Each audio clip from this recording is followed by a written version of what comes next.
Assalamualaikum warahmatullahi wabarakatuh. Hari ini saya nak buat ulasan perlawanan di antara KL City menentang pasukan Tampines Rovers dalam saingan terakhir peringkat kumpulan AFC Cup, yang mana KL City berjaya menang 2-1 hasil jaringan daripada Paulo Josu. Dengan kemenangan tersebut, KL City berjaya untuk melayakkan diri ke semifinal AFC ASEAN Zone. Tahniah untuk KL City dan juga tahniah untuk Kedah apabila dua wakil pasukan Malaysia berjaya melayakkan diri ke semifinal ASEAN Zone. Dan untuk pasukan KL City, mereka akan bertemu pasukan Vietel pada perlawanan semifinal nanti. Baiklah, tanpa membuang masa, mari kita masuk ke dalam ulasan perlawanan kali ini. Untuk ulasan perlawanan kali ini, saya akan mulakan dengan pasukan KL City. Apakah perkara yang saya boleh puji tentang pasukan KL City dan apakah kelebihan pasukan KL City pada perlawanan ini? Yang pertama, perkara pertama yang boleh dipuji untuk pasukan KL City adalah tentang bagaimana mereka mencipta serangan daripada bawah ataupun formation back 3 mereka, yang mana kita boleh tengok back 3 mereka sentiasa terbentuk hasil gandingan daripada Kenny Parash, Giancarlo dan juga Irfan Zakaria di first half, yang mana dengan adanya back 3 ini dia telah push untuk Kamal Azizi yang beraksi di bahagian kanan untuk lebih ofensif dan berada di bahagian attacking side sahaja untuk memberi support kepada build up ataupun serangan yang dilakukan oleh KL City. Dan peranan di bahagian kanan pula, Kamal Azizi memberi support kepada Zafri Yahya dengan buat overlapping dan juga stay di wide area untuk melakukan crossing. Ini adalah hasil daripada back 3 yang dicipta oleh pasukan KL City ketika first half. Dan apabila masuk second half, pasukan KL City telah melakukan satu pertukaran, iaitu mereka mengeluarkan Kenny Parash dengan membawa masuk Declan Lambert, yang mana apabila dengan kemasukan Declan Lambert tersebut, KL City kembali back to orang kata apa, dua center back, lebih kepada dua center back ataupun fokus kepada dua center back, dengan membiarkan Declan Lambert untuk beraksi bersama dengan Kamal Azizi di bahagian kanan dan juga kiri untuk bertindak lebih ofensif bagi membantu bahagian serangan. Sebab apa? Sebab KL City pada perlawanan ni nampak yang mereka eager untuk attack dan cuba untuk mencari gol lagi di second half untuk tambah, tetapi sayanglah banyak percubaan yang dilakukan gagal untuk diterjemahkan kepada jaringan. Tetapi apa-apa pun, apabila kemasukan Declan Lambert pun, beliau tidaklah terlalu ofensif sangat di bahagian kiri, yang mana beliau juga sering turun untuk membentuk back 3 kembali bersama dengan Giancarlo dan juga Irfan Zakaria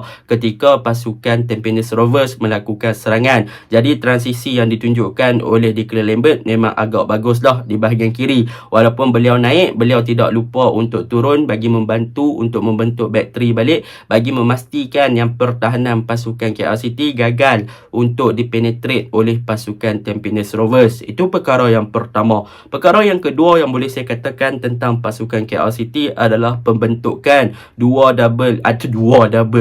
double pivot yang diguna pakai oleh Ryan Lambert dan juga Akram Mahinan di bahagian tengah untuk membentuk dua pemain di bahagian ataupun dua benteng di bahagian pertahanan back 3 pasukan KL, yang mana di first half kita boleh tengok Akram Mahinan dan juga Ryan Lambert memang boleh dikatakan boleh bermain dengan sama line. Mereka tidaklah seorang terlalu ke depan, tidaklah seorang terlalu ke belakang. Jadi dengan peranan dua player yang sentiasa berada di hadapan back 3 pasukan KL City ni, KL City tidak perlu risau untuk cover mereka punya fullback. Sebab apa? Sebab Ryan Lambert dan juga Akram Mahinan yang akan cover tempat wingback mereka ketika mereka melakukan serangan, dan ketika mereka kena counter, memang dah ada Akram dan juga Ryan Lambert untuk memastikan yang mereka boleh cover tempat ataupun kelompongan yang ditinggalkan oleh pertahanan kanan dan juga kiri pasukan KL City.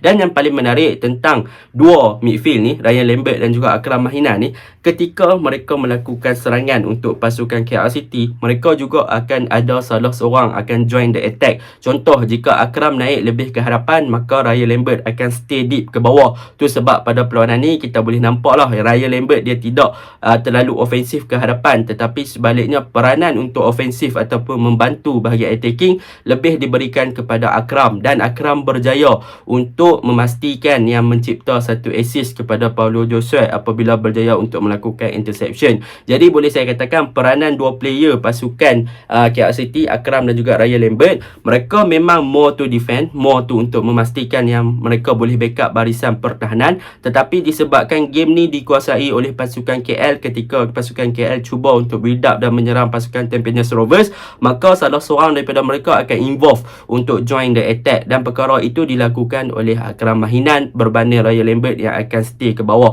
Dan yang paling penting, peranan mereka berdua ketika bertahan memang menjadilah di bahagian tengah. Kita boleh tengok bagaimana Akram dan juga Ryan Lambert disrupt ataupun mengganggu bahagian tengah ataupun build up yang cuba dilakukan oleh Tampines Rovers dengan buat kerja-kerja kotor seperti tackling dan sebagainya. Dan yang paling cemerlang, banyak hantaran-hantaran Tampines Rovers berjaya di-intercept oleh Akram untuk memastikan yang bola dapat balik kepada pemain KL City. Jadi itu perkara yang kedua yang boleh saya pujilah untuk pasukan KL City. Perkara yang ketiga yang boleh saya puji tentang KL City adalah peranan Paulo Josue untuk game ni. Boleh saya katakan Paulo diberikan sedikit kebebasan untuk berada di bahagian attacking third pasukan KL, sama ada di mana-mana sahaja. Boleh saya katakan dia diberikan peranan free roll untuk menyerang pasukan Tampines Rovers, dan akibat daripada free roll tersebut, dan dia tak perlu nak risau, di belakang dia dah ada Declan, dah ada Ryan, dah ada Akram untuk bertahan. So dia boleh bergerak di mana-mana sahaja di kawasan attacking third pasukan lawan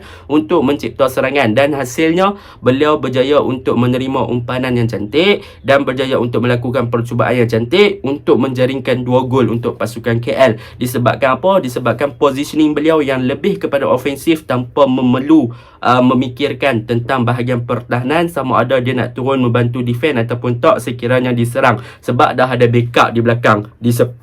Jadi peranan Paulo ni memang dikatakan free, sangat-sangat bebas, dan dia lebih selesa untuk berada di hadapan sebagai second striker kepada Romain Morales, dan beliau berjaya untuk berada dalam position yang tepat untuk menjaringkan gol yang boleh saya katakan gol kaki kiri yang memang padu lah untuk game ni kan. Memang sangat-sangat menyelah untuk Paulo Josue. Manakala untuk bahagian sayap pasukan KL pula yang seterusnya yang boleh saya puji, iaitu Zafri Yahya dan juga Hadin, yang mana di bahagian kanan Zafri Yahya kembali kepada posisi asal dia di bahagian kanan, yang mana dulu dia dengan KL dia selalu main kanan waktu awal ataupun last season, dan beliau berjaya untuk menunjukkan satu benda yang bagus apabila beliau sering untuk masuk ke bahagian tengah bagi backup kepada Paulo Josue ketika mereka menyerang, ataupun beliau akan sentiasa memberi support kepada Kamal Azizi yang sering buat overlapping di bahagian kanan. Manakala untuk Hadin memang cemerlang di bahagian kiri pada perlawanan ni, beliau berjaya mengucang-ngacirkan pertahanan Tampines Rovers dengan kualiti individu yang bagus daripada segi gelecekan,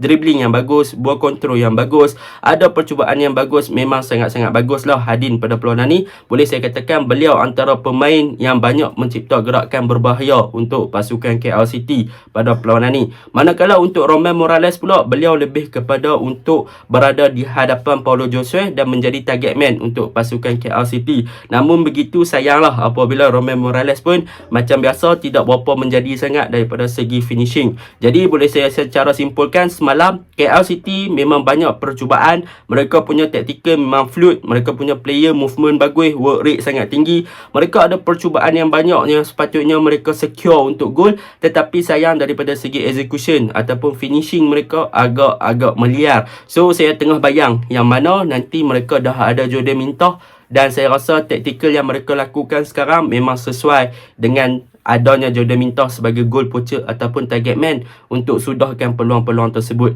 Jadi memang boleh dikatakan pembelian Jordan Mintoh kemungkinan besar akan memberi impak yang sangat besar kepada corak permainan KL City dan membantu bahagian serangan KL City untuk lebih efektif bagi menjaringkan gol. So apa-apa pun tahniah untuk KL City sebab semalam bermain dengan baik, defend bagus, semua bagus, menyerang pun bagus, tapi gagal untuk sudahkan sahaja. Jadi itu yang perlu mereka perbaiki. Dan lupa satu lagi yang boleh saya puji untuk pasukan KL, iaitu Kevin Ray Mendoza.